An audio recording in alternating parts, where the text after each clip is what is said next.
तो hey everyone, this is Prabhakar Jha. और कैसे हैं सब लोग? आशा करते हैं आप लोग अच्छे होंगे और आज आप लोग मैथमेटिक्स को फोड़ के आए होंगे।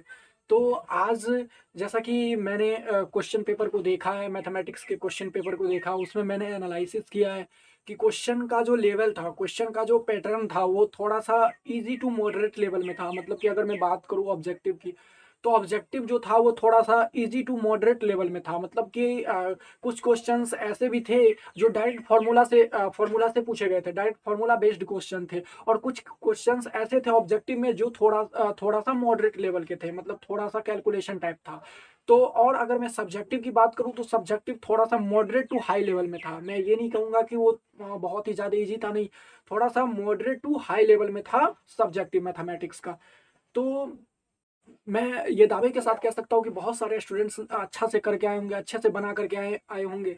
और जैसा कि मैंने आप लोगों को मैथमेटिक्स के इम्पोर्टेंट टॉपिक्स में जो मैंने आप लोगों को बताया हुआ था कि आप इतने इम्पोर्टेंट टॉपिक्स को करके जाना और नोट्स को और फॉर्मूला को अच्छे से रिवाइज करके जाना। और जिन स्टूडेंट्स ने उसको फॉलो करा होगा, मैं दावे के साथ कह सकता हूँ कि वो इस एग्जाम को, मैथमेटिक्स के एग्जाम को फोड़ के आए होंगे। क्योंकि मैंने देखा है कि जितने भी टॉपिक्स का मैंने नाम बोला था, बहुत सारे क्वेश्चंस, मतलब मैं बोलूँ तो मैक्सिमम या फिर ऑलमोस्ट सारे के सारे क्वेश्चंस जो थे वो उन्हीं टॉपिक से आए हुए थे। और मैंने जो बताया हुआ था कि आप लोग फॉर्मूला को देख लेना, जैसे कि मैंने बताया हुआ था कि ए टू द पावर एक्स का जो डिफरेंशिएशन क्या होता है, लॉग एक्स का डिफरेंशिएशन क्या होता है। आप सारे ट्रिग्नोमेट्रिक रेशियो का जितना भी ट्रिग्नोमेट्रिक फॉर्मूला है, सबका डिफरेंशिएशन क्या होता है। फिर इनवर्स ट्रिग्नोमेट्रिक फंक्शन का डिफरेंशिएशन क्या होता है। मैंने जो बोला हुआ था, इस सारे पे बहुत सारे क्वेश्चन को मैंने देखा है कि बहुत सारे क्वेश्चंस आए हुए हैं, डायरेक्ट पूछे गए हैं। वहीं मैंने बताया था कि इंटीग्रेशन के डिफिनिट से और इनडिफिनिट दोनों करके जाना अच्छे से। बहुत सारे क्वेश्चंस उस पे भी आए हुए हैं। तो फाइनली मेरे कहने का ये मतलब है कि आप लोग को अभी पैटर्न को समझना है कि बिहार बोर्ड किस लेवल के पैटर्न को पूछ रहा है, मतलब किस लेवल में पूछ रहा है।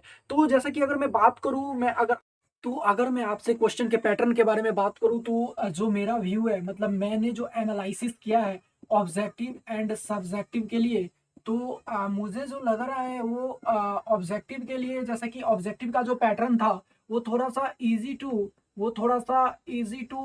मॉडरेट लेवल में था, वो थोड़ा सा इजी टू मॉडरेट लेवल में था। वहीं अगर मैं सब्जेक्टिव की बात करूं तो subjective moderate to hard level में था। मॉडरेट टू हाई लेवल या हार्ड लेवल जो बोल लो, मॉडरेट टू हाई लेवल में क्वेश्चंस पूछे गए थे। और अगर मैं ऑब्जेक्टिव और सब्जेक्टिव दोनों को मर्ज करके आप लोगों को बताऊं, तो ऑब्जेक्टिव एंड सब्जेक्टिव दोनों को मर्ज करके जो मेरा एनालिसिस है, वो क्वेश्चंस थोड़े से मॉडरेट लेवल में पूछे जा रहे हैं, वो क्वेश्चंस थोड़े से मॉडरेट लेवल में पूछे जा रहे हैं। तो मेरा ये बताने का ये मतलब है कि आपका जो नेक्स्ट एग्जाम जो होने वाला है फिजिक्स का, केमिस्ट्री का, वो भी थोड़े से मॉडरेट लेवल में क्वेश्चंस जाने वाले हैं।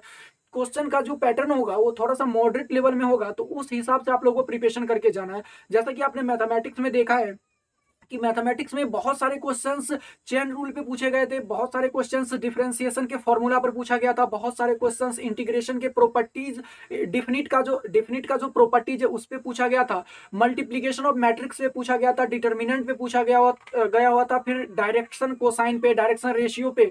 तो बहुत सारे क्वेश्चंस, कहने का मेरा ये मतलब है, डायरेक्ट फॉर्मूला बेस्ड क्वेश्चन भी थे एंड कैलकुलेशन टाइप क्वेश्चंस भी आ रहे हैं बिहार बोर्ड में। तो उसके लिए आपको प्रिपरेशन करके जाना है, पहले से प्रिपेयर रहना। जो मेरा नेक्स्ट एग्जाम है अब फिजिक्स का, तो उस फिजिक्स में आप लोगों को क्या क्या करके जाना है। फिजिक्स में आप सबसे पहले सारा नोट्स को पढ़ो, सारा थ्योरी का प्रिपरेशन आपके पास होना चाहिए, सारा फॉर्मूला के बारे में आपको पता होना चाहिए, एक एक चीज के ऐसा यूनिट के बारे में आपको पता होना चाहिए। अगर मैं बात करूं तो जैसे कि मैग्नेटिक फील्ड कैसा यूनिट क्या होता है, इलेक्ट्रिक फील्ड कैसा यूनिट क्या होता है, करंट डेंसिटी कैसा क्या होता है, इलेक्ट्रिक करंट कैसा यूनिट क्या होता है, इस टाइप से एप्सिलॉन नॉट कैसा यूनिट क्या होता है। तो इस टाइप के क्वेश्चंस आपके पास आने वाले हैं, तो उसके लिए आप पहले से प्रिपेयर रहें, एक एक चीज का ऐसा यूनिट को रिवीजन करके जाए, एक एक चीज के प्रूफ को देख करके जाए, एक एक चीज के फॉर्मूला के बारे में आपको पता होना जरूरी है, एक एक चीज का थ्योरी को जितना ही टाइम बचा हुआ है बार बार रिवीजन करें और मेक श्योर आप अच्छे से करके आओगे। और एक बात और, अगर आपका मैथमेटिक्स का पेपर थोड़ा सा भी, जैसे होता है कि फर्स्ट एग्जाम था मेरा, तो थोड़ी सी हड़बड़ाहट हो जाती है और एग्जाम थोड़ा सा खराब चला जाता है, उससे आपको टेंशन नहीं लेना है। अभी भी आपके पास 4 सब्जेक्ट के एग्जामिनेशन बचे हुए हैं, आप नेक्स्ट 4 एग्जाम में फोड़ के आ सकते हो। एक सब्जेक्ट के वजह से आप नेक्स्ट 4 सब्जेक्ट में गड़बड़ करके नहीं आना। आप अभी भी कॉन्फिडेंस बना के रखो और पेशेंस बना के रखो, आप नेक्स्ट 4 एग्जाम में जरूर फोड़ के आओगे। तो चलिए, तब तक के लिए बाय, मिलते हैं एक नए वीडियो में। और बाकी बचे हुए एग्जाम के लिए, बाकी बचे हुए सब्जेक्ट के एग्जाम के लिए आपको ऑल द बेस्ट।